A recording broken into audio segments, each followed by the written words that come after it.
मंत्री जी को हमेशा से यह भ्रम रहा कि वे अजय हैं, अजेय हैं और उन्हें कोई परास्त नहीं कर सकता।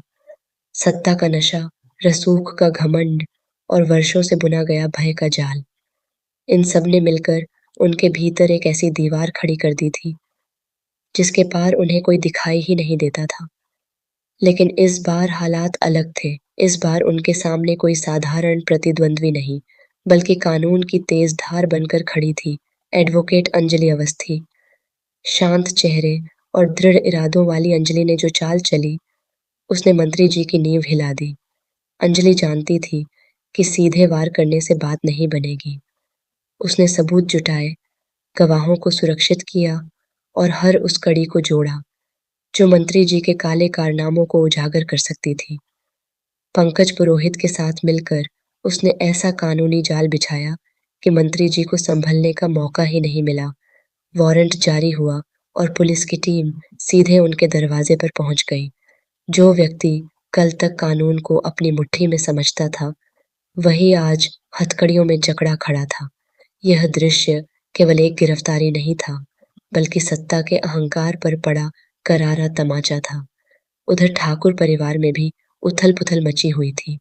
युवराज ठाकुर, जो अब तक अपने प्रभाव और परिवार की ताकत के सहारे सबको दबाकर रखता था, पहली बार डगमगाता दिखाई दिया। उसने सोचा भी नहीं था कि महक जैसी शांत और सहनशील लड़की एक दिन उसके सामने इस तरह खड़ी हो जाएगी। जब उसने महक को सबके सामने ड्रिंक सर्व करने के लिए बुलाया, तो उसे लगा कि वह पहले की तरह चुपचाप सिर झुका लेगी। लेकिन महक ने जो कहा, उसने पूरे माहौल को बदल दिया। उसकी आवाज में डर नहीं, बल्कि आत्मविश्वास था। उसने साफ शब्दों में चेतावनी दी कि यदि उस पर दोबारा हाथ उठाया गया, तो वह पुलिस और अंजलि अवस्थी के सामने बयान दे देगी। यह सिर्फ एक धमकी नहीं थी, बल्कि उस अन्याय के खिलाफ उठी पहली मजबूत आवाज थी, जिसे वह लंबे समय से सहती आ रही थी। महक की यह हिम्मत कहीं न कहीं अंजलि की प्रेरणा से ही आई थी। अंजलि ने उसे समझाया था कि डर कर जीना भी एक तरह की कैद है।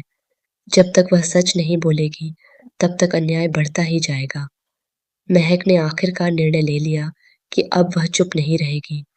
उसने अंजलि को सब कुछ बता दिया, घर के भीतर की हिंसा, मंत्री जी और उनके लोगों की धमकियां और वह साजिशें जिनमें कई निर्दोष लोगों की जिंदगी उलझ चुकी थी। रानी मौजूमदार का कदम कहानी को और पेचीदा बना देता है। विद्युत कश्यप को रास्ते से हटाना एक सोची समझी चाल थी। उसे डर था कि सस्पेंड होने के बाद वह कभी भी पलट सकता है और सच उगल सकता है। लेकिन यह फैसला उल्टा पड़ गया।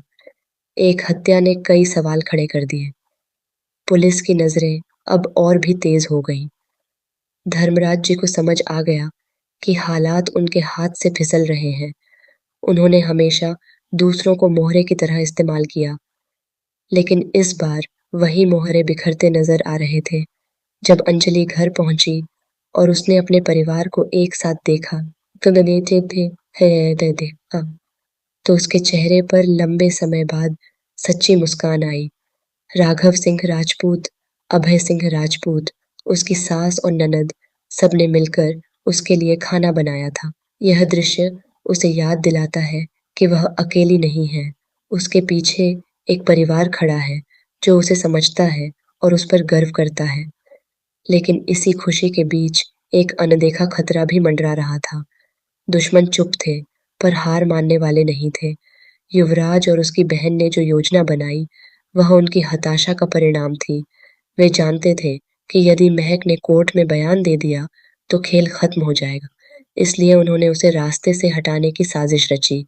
लेकिन उन्हें यह नहीं पता था कि महक अब पहले वाली नहीं रही। उसने हर जानकारी अंजलि तक पहुंचा दी थी।